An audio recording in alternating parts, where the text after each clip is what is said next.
The stars shimmered in the darkness of space as 300 warships dropped out of faster-than-light travel at the edge of the Sol system. The massive vessels belonged to the Zikar Imperium, a civilization that had conquered 12 worlds in the past 50 years. Their hulls were scarred from countless battles, and their weapons had burned entire cities to ash. At the center of this armada, Fleet Admiral Kresthor stood on the bridge of his flagship, the Worldbreaker, and watched the primitive system ahead with satisfaction. "Scans complete?" "Admiral," his tactical officer reported. The screen showed a yellow star with several planets orbiting it. The third planet from the sun glowed blue and green. Earth, home to the humans. Kresthor's 4 eyes narrowed as he studied the data. According to their intelligence reports, humans had only achieved space travel 300 years ago. They had no energy shields, no faster-than-light weapons, just basic missiles and kinetic projectiles. Their ships were slow and clumsy compared to Zikar vessels. This would be the easiest conquest yet. "They have colonies on several planets and moons," the tactical officer continued. "Mars, Europa, Titan, and several orbital stations. Total population estimated at 40 billion across the system. 40 billion slaves for the Imperium," Kresthor said with a satisfied growl. "And all those resources. This system is rich with metals and energy. The Emperor will be pleased." Before he could give the order to advance, a communication signal pinged across all frequencies. The bridge crew looked surprised. Usually, primitive species didn't detect the fleet until it was too late. Kresthor gestured for them to open the channel. A human appeared on the screen. He was male with dark skin and calm eyes. He wore a simple blue uniform with no decorations or medals. His voice was steady and clear. "Unknown vessels, you are entering restricted space. This is the Sol System Defense Network. We don't want conflict. Please reverse course and leave this system. We mean you no harm, but you must leave." The bridge fell silent. Then Kresthor began to laugh. His crew joined in. The sound echoed through the command center. "They're warning us," his second-in-command said, disbelief in his voice. "They think they can frighten the 5th Conquest Fleet?" "Pathetic," Kresthor agreed. He looked at the human on the screen and smiled, showing his sharp teeth. "Ignore it. Maintain course to the 4th planet. We'll establish orbital control over Mars first, then move to Earth." The human on the screen didn't change expression. "Please reconsider. You don't understand what you're approaching. Turn back now while you still can." Kresthor closed the communication with a dismissive gesture. The fleet began moving forward, engines glowing as they accelerated toward the inner system. They passed the orbit of Neptune, then Uranus, their sensors sweeping ahead for any sign of human defenses. 10 minutes later, another message came through. A different human this time. A woman with red hair. "This is Commander Elena Vasquez of Earth Defense. Unknown fleet, you are making a terrible mistake. Please leave the system immediately. We are giving you every chance to avoid catastrophe." "They keep warning us," the tactical officer said, confusion in his voice. "Admiral, this is unusual. Most species either attack immediately or try to negotiate. They just keep telling us to leave." "It's a bluff," Kresthor said confidently. "They're trying to scare us because they know they can't win. Keep advancing." But the warnings didn't stop. Every 10 minutes a new message arrived from the humans. Different voices, different faces, but always the same message. "Leave. Turn back. Please don't continue. We don't want to do this." After the 15th warning, Kresthor's tactical officer approached him nervously. "Admiral, our intelligence shows something strange. The humans are evacuating their outer colonies. They're pulling everyone back to the inner planets. They're also withdrawing their defensive platforms and station personnel." "See?" Kresthor said triumphantly. "They're running. They know they can't fight us, so they're retreating. This proves they're weak." "But sir, why would they evacuate if they were bluffing? And why do they keep warning us?" "Fear makes people do strange things," Kresthor said.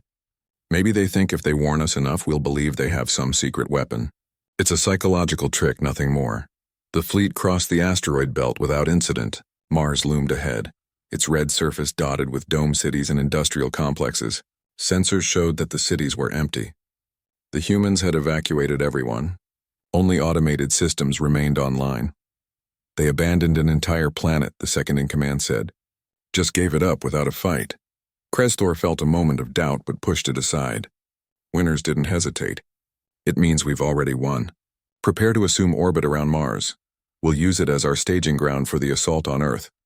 The 23rd warning came as they approached Mars orbit. It was Commander Vasquez again. Her face looked tired and sad. This is your final warning. We have tried everything to make you understand. You have ignored every appeal. We are now activating Defensive Protocol Omega. We wanted to avoid this. We truly did. You were warned 23 times over 6 hours. What happens next is not our choice anymore. We're sorry. We tried to save you. The transmission ended. Kresthor felt a chill run down his spine despite himself. There was something in the human's voice. Not fear, not anger. Something worse. Regret. Admiral, the sensor officer called out suddenly. We're detecting massive power surges throughout the system. Something's happening. Battle stations, Kresthor ordered. Finally, the humans were showing their hand. He would crush whatever pathetic defense they had prepared. And then they would learn what it meant to challenge the Zikar Imperium. The Zikar fleet moved into attack formation around Mars. 300 warships arranged themselves in a perfect pattern that had broken the defenses of a dozen worlds. Kresthor watched his screens with satisfaction. The red planet hung before them, defenseless and empty. Soon Earth would fall the same way. Sir, those power surges are increasing, the sensor officer reported. His voice carried a note of worry. They're coming from multiple locations across the system. I'm reading energy signatures near the Sun, around Jupiter, Saturn, and throughout the asteroid belt. What kind of energy? Kresthor demanded. Unknown, sir. The levels are enormous. Much larger than anything we've seen from human technology before. Kresthor frowned. Perhaps the humans did have some kind of secret weapon after all. Maintain alert status. Prepare to engage any threats. Charge all weapons. The fleet's mighty guns began to glow with deadly power. These weapons could shatter moons and boil oceans. Whatever the humans had, it wouldn't be enough. Then the sensors began screaming. Contact. Multiple contacts emerging from the Sun. The sensor officer shouted. Objects rising from Saturn's rings. Something coming out of Jupiter. They're everywhere. The screens filled with images that made no sense. Massive metallic structures were emerging from hiding places throughout the solar system. They had been concealed in the Sun's corona, buried beneath Saturn's rings, hidden in the storms of Jupiter. Each object was enormous, some larger than Zikar dreadnoughts. There were thousands of them. What are they? The second in command asked, his voice shaking. Ships, weapons platforms? Kresthor stared at the screens. The objects didn't look like warships. They were strange shapes covered in mechanical arms and drilling equipment. They had huge cargo bays and processing chambers. They looked industrial, not military.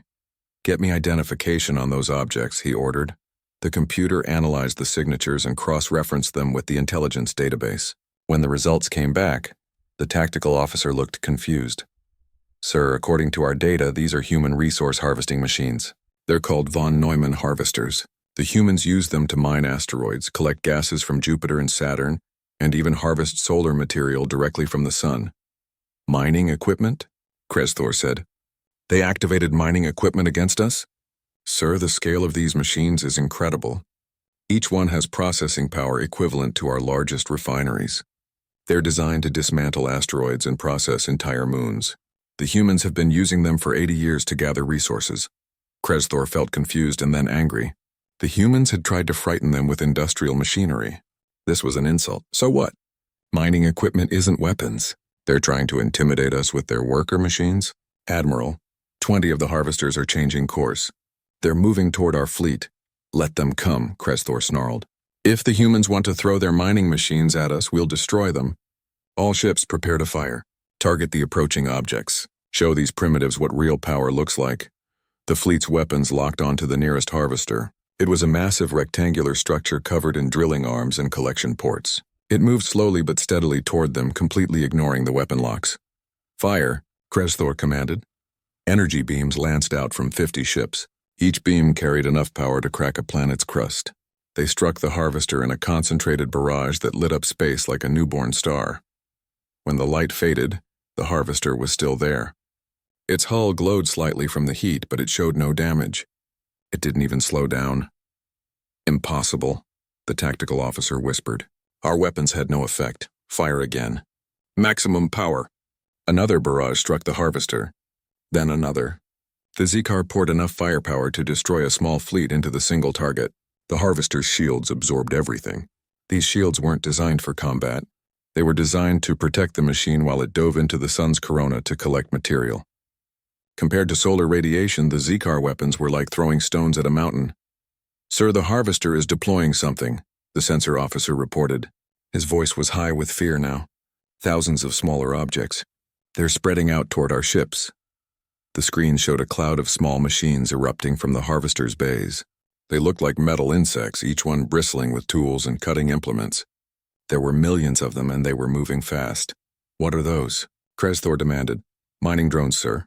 The harvesters use them to break down asteroids into processable chunks. They're programmed to disassemble any metallic object they encounter." The drones reached the vanguard of the Z-Car fleet. 3 destroyers at the front tried to shoot them down, but there were too many. The drones swarmed over the ships like metal locusts. Their cutting tools, designed to slice through solid rock, began to work on the hulls. "They're cutting into the ships," someone screamed over the communication channel. "They're everywhere!" "They're taking the hull apart piece by piece." Krezthor watched in horror as the 3 destroyers began to come apart. The drones worked with terrifying efficiency, dismantling the ships atom by atom. They cut through armor, severed power lines, and separated structural components. In 4 minutes, 3 ships that had survived dozens of battles were reduced to their base elements. The drones collected the materials and carried them back to the harvester like ants bringing food to their nest.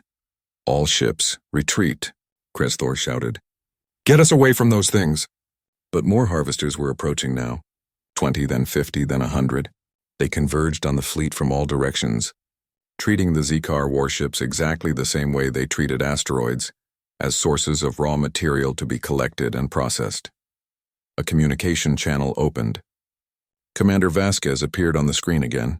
She looked sad and tired. "We told you to leave," she said quietly. "Protocol Omega means we can't stop them now. The harvesters are autonomous. They don't have remote controls because that would make them hackable. Once they're activated in collection mode, they run for 72 hours minimum. We evacuated to protected zones. We tried to give you time to do the same." "We warned you 23 times. Call them off," Krezthor shouted. "We can't, that's what we were trying to tell you. Please run. Get your people out of the collection zone. We'll help however we can, but you need to run now." The transmission ended. Krezthor looked at his fleet, watching as more harvesters closed in and more drones filled the space between ships.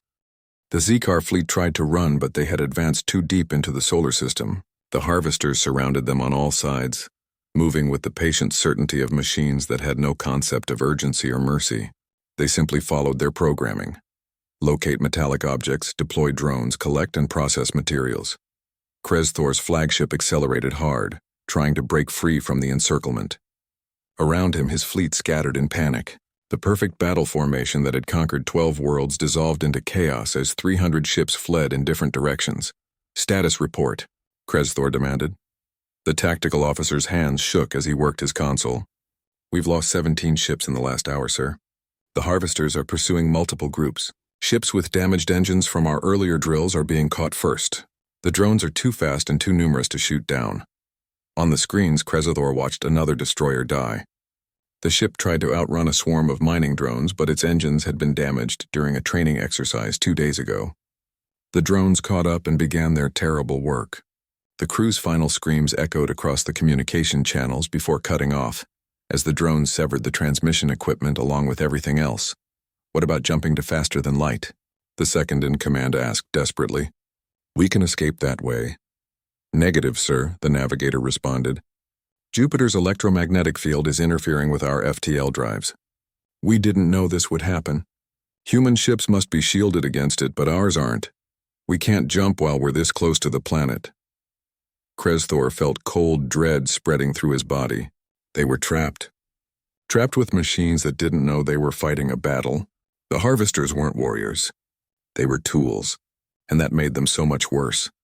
Another communication came through, this time from one of his cruiser captains. "Admiral, we tried firing on the drones with point defense weapons. It's not working. For every one we destroy, 100 more take its place. They're designed to operate in asteroid fields where collisions are constant. Losing a few means nothing to them." "Keep trying," Krezthor ordered, though he knew it was hopeless. "All ships make for the edge of the system.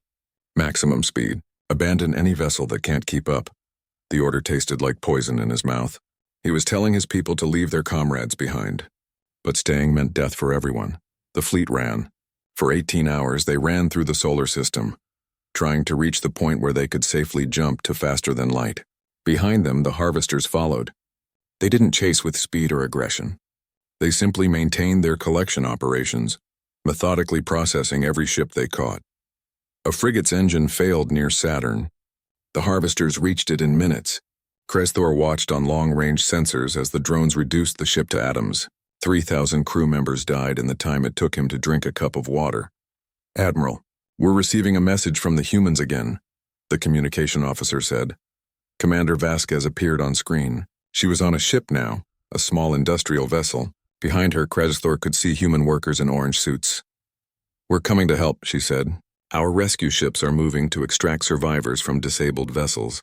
If any of your ships lose power, transmit on emergency frequencies. We'll try to get your people out before the harvesters reach them." "You're rescuing us?" Kresthor said bitterly. "After we came to conquer you? You didn't understand what you were doing," Vasquez replied. "We tried to warn you. The harvesters don't know the difference between you and an asteroid. They're just doing what they're programmed to do. We live with these machines. We understand them. Every human child learns in school. Never antagonize the harvesters during collection cycles. Their purpose is not war, and that's what makes them dangerous." "Why didn't you warn us about this specifically?" Kresthor demanded. "We did. 23 times. We told you to leave.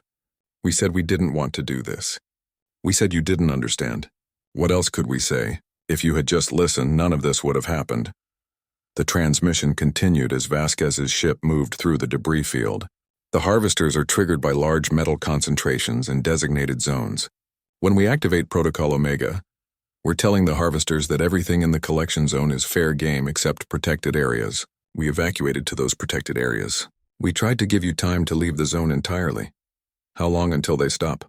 Kresthor asked. 48 hours from now. They're on a 72-hour cycle. After that, they'll return to normal operations. Mining asteroids and gas collection. They'll forget you were ever here. 48 hours. Kresthor looked at his fleet status. 127 ships destroyed. 173 remaining, many of them damaged. More than half his fleet gone, killed by machines that thought they were rocks. "We weren't warriors to you," he said quietly. "We were just in the way of your mining equipment." Vasquez's expression was sad. "We didn't want this. We really didn't.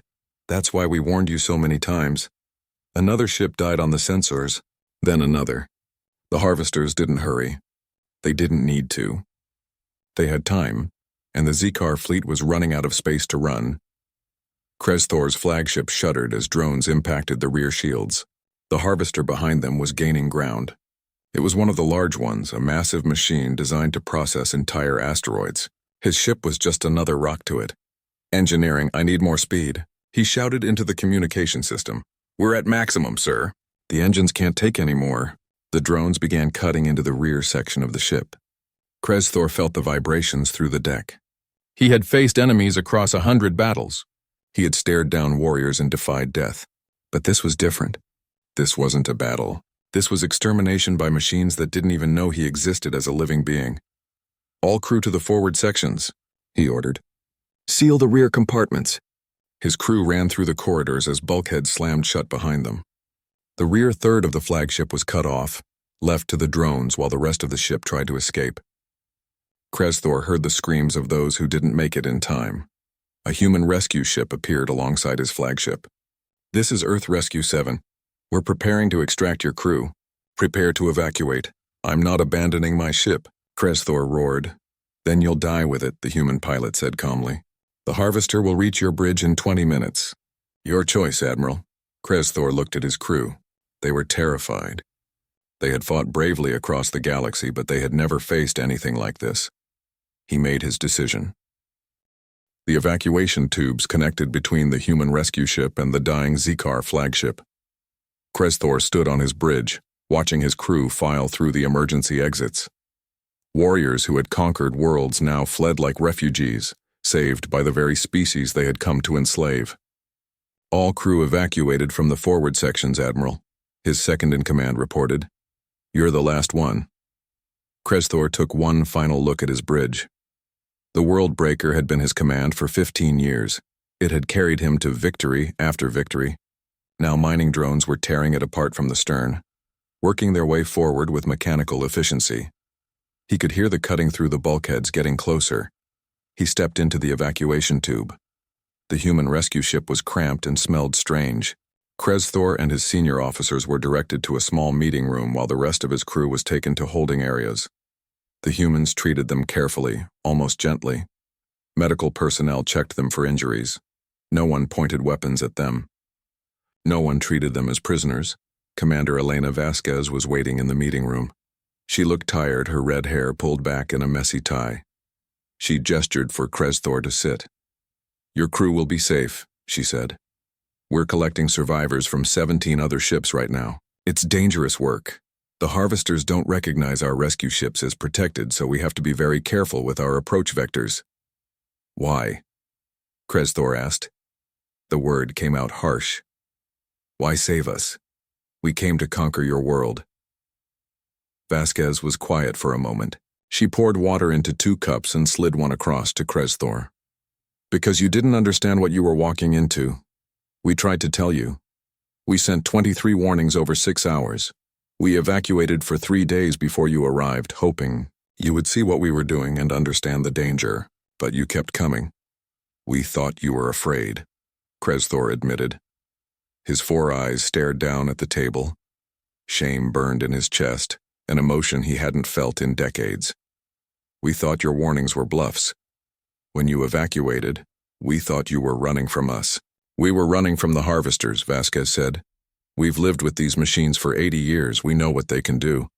Every human in this system has been through harvester safety drills since childhood. We know the evacuation procedures. We know the collection zones. We know that once Protocol Omega activates, the harvesters won't stop until their cycle completes." She pulled up a holographic display showing the solar system. Red zones marked the harvester collection areas. Small green dots showed human habitats and protected stations. "We built our entire civilization around these machines. They give us access to incredible resources. We can harvest material from the sun itself. We can process gas giants. We can mine asteroids faster than any other species in the galaxy. But the price is that we have to respect what they are. Weapons that aren't weapons," Kresthor said quietly. "Exactly. They're not designed to kill.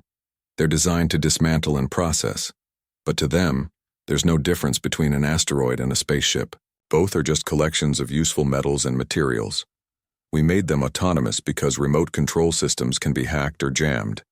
In an industrial operation this large, we couldn't risk someone taking control of the harvesters.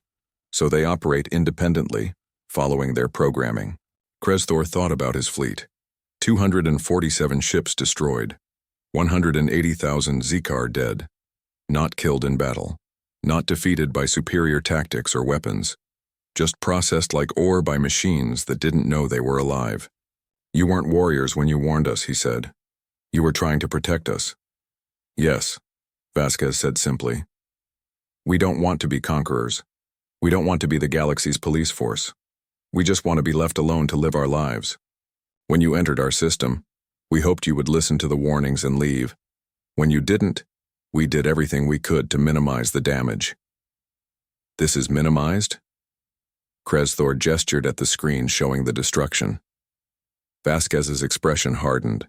"If we had wanted to maximize damage, we would have activated the harvesters while your fleet was crossing the asteroid belt.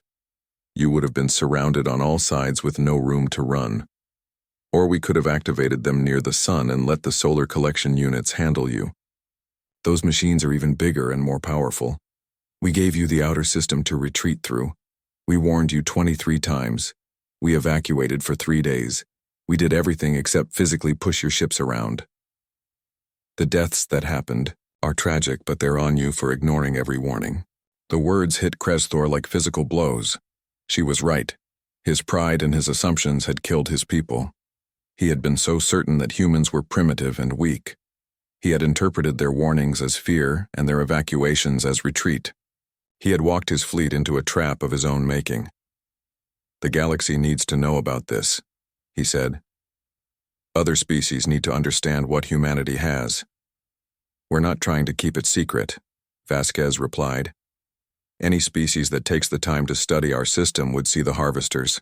They're not hidden. They're just so much a part of our daily life that we forget other people don't live like this. We forget that having world-breaking machines operating in our backyard isn't normal. A young human officer entered the room. Commander, we've received word from Rescue 12. They successfully extracted 400 survivors from a damaged cruiser, but we lost Rescue 6. They got too close to a harvester while trying to reach a group of escape pods. 12 crew members dead. Vasquez closed her eyes. Pain crossed her face. 12 more. Send their families my condolences. Continue rescue operations. The officer left. Krezthor stared at Vasquez. Your people are dying to save mine.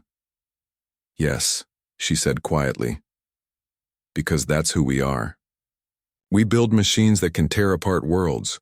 The least we can do is use those same industrial capabilities to save lives when we can. Even the lives of people who came to harm us.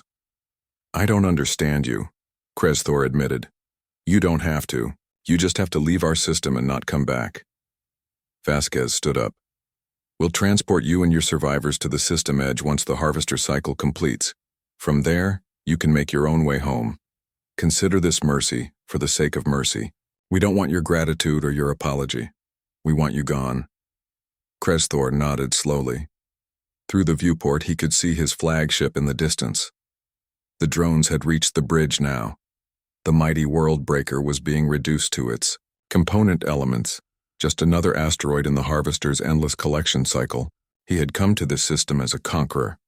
He was leaving as a refugee, saved by the compassion of those he had intended to enslave. The irony was almost too much to bear.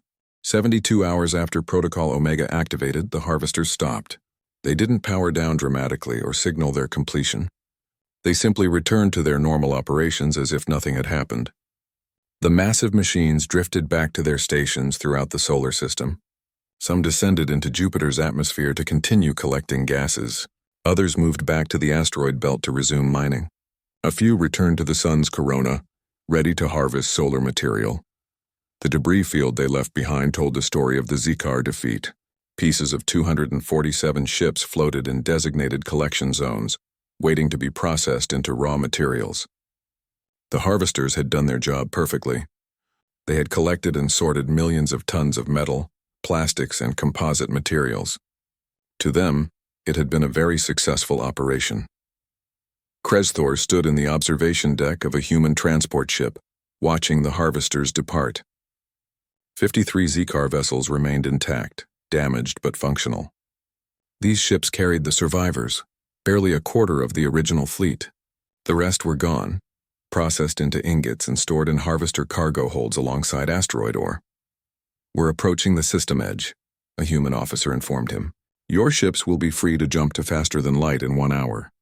We've repaired your most critical systems and provided enough fuel to reach the nearest inhabited system. Thank you, Krezthor said. The words felt strange in his mouth. How many times in his career had he thanked an enemy? Commander Vasquez entered the observation deck. She carried a data storage device. Your personal effects from the flagship. We managed to retrieve them before the harvesters processed that section. And this, she held up the device. Full sensor recordings of everything that happened. Your government will want to see it. Krezthor took the device. They won't believe me if I just tell them. I know. That's why we're giving you proof. We don't want this to happen again. The more species that understand what our harvesters are, the fewer conflicts we'll have. You could have kept this secret, made other species afraid. Vasquez shook her head. Fear breeds resentment. Resentment breeds violence. We'd rather people understand the truth. We're not trying to threaten anyone. We're just trying to live our lives with very powerful tools. She gestured at the viewport where Earth was visible in the distance, a blue jewel in the darkness. Humanity learned something important during our early space age. We learned that the same technology that builds can also destroy. A mining laser can cut through asteroids or cut through ships. A harvester can gather resources or gather enemies. The intent matters, but the capability is what people remember. Your capability is terrifying, Krezthor said honestly. We know. That's why we tried so hard to warn you. That's why we maintain Protocol Omega as an absolute last resort. That's why we spend billions of credits on rescue equipment and training. Because we know that one mistake with these machines could cause catastrophic loss of life. We live with that responsibility every day. Krezthor thought about his own civilization. The Zikar Imperium had weapons designed specifically for war, ships built to kill, bombs designed to destroy cities. They were proud of their military might. But humanity had built world-breaking machines for mining and resource collection, and those machines were more dangerous than any weapon the Zikar possessed. "What will you do with the materials?" he asked, nodding toward the debris fields. "The remains of our ships. The harvesters will process them like any other collected material. The metals will be refined and used in construction projects. Your ships will probably end up as part of a new space station or orbital habitat. We don't let resources go to waste." She paused. "If you want, we can set aside a portion as a memorial. Something for your people to remember them by." "No," Krezthor said after a moment. "Let them be used. Let something good come from this disaster. Let them build instead of destroy." The transport ship reached the edge of the solar system. Through the viewports, Krezthor could see his remaining fleet gathering. 53 ships instead of 300. So many empty chairs. So many friends and comrades processed into raw materials. "We're transferring you to your command ship now," Vasquez said. "The Dauntless survived with minimal damage. It will serve as your flagship for the journey home." As they walked to the transfer tube, Krezthor stopped. "Commander, I need to know. If we had listened to your first warning and left immediately, would you have let us go?" "Of course," Vasquez said without hesitation. "We would have been relieved. We would have thanked you for being reasonable. We might have even opened diplomatic channels to explain our situation peacefully. We don't want enemies. We never did."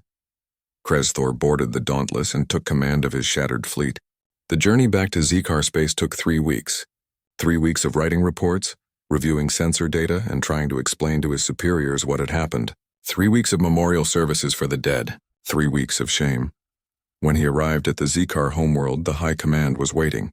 They viewed the sensor recordings in silence. They watched the harvesters emerge from hiding. They watched the drones swarm the fleet. They watched ships die not in battle but in industrial processing. "This is impossible," the Supreme Commander said when the recording ended. "No species would build such machines for civilian purposes." "Humanity did," Krezthor replied. "They built them because they needed them. Because they were willing to live with the danger in exchange for the capabilities.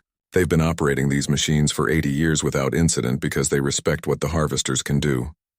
"And we didn't respect them," another officer said quietly. "We didn't listen," Krezthor corrected. "They tried to warn us 23 times. They evacuated for 3 days. They gave us every opportunity to avoid disaster. Our pride killed 180,000 of our people.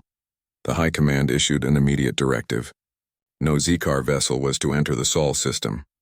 The recordings were distributed to allied species with a simple message: if humans warn you to leave, leave.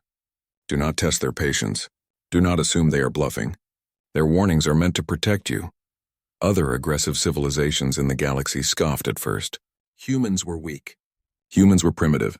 They had no great weapons, no powerful fleets. How dangerous could they really be? Then they saw the footage. They watched a Zikar dreadnought, a ship that had destroyed planets being disassembled by mining drones in 4 minutes. They watched harvesters shrug off weapons fire that could crack moons. They watched industrial machines designed for peaceful purposes become engines of destruction simply by following their programming. The galaxy's perception of humanity shifted. They were no longer seen as weak or primitive. They were seen as the species that lived among sleeping giants, the species that had such powerful industrial capabilities that their civilian infrastructure was more dangerous than most military forces. Some called them the gentle giants. Others called them the unintentional warriors. Everyone agreed on one thing: don't make them activate Protocol Omega.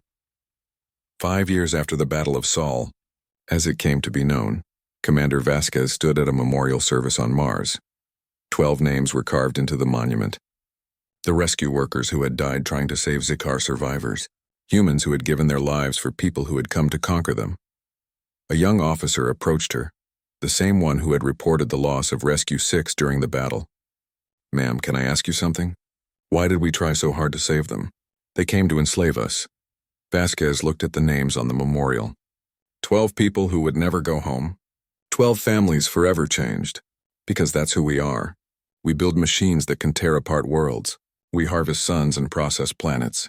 We have more destructive capability in our civilian sector than most species have in their militaries. If we're going to live with that kind of power, we need to be the kind of people who use it responsibly. That means warning before acting. That means rescuing when we can. That means never forgetting that power without compassion makes monsters. She touched one of the names on the memorial. These 12 people understood that. They died saving lives. That's not weakness. That's strength. In orbit above them, a harvester drifted past, returning to the asteroid belt for another collection cycle. Silent, patient, waiting. A reminder that humanity lived every day with machines that could destroy worlds, and chose instead to use them to build. That choice, more than any weapon, was what made humanity truly powerful. And throughout the galaxy, species that had once dreamed of conquering Earth now gave the Sol system a wide berth. The message was clear. Humanity didn't want war. But if you forced their hand, you wouldn't face warriors or soldiers. You would face the cold efficiency of machines that didn't know what mercy was, guided by people who did. The Z-Car had been the 7th species to ignore the warnings. Thanks to humanity's rescue efforts, they were the first to survive them. That fact alone spoke volumes about who humans really were, and the galaxy was listening.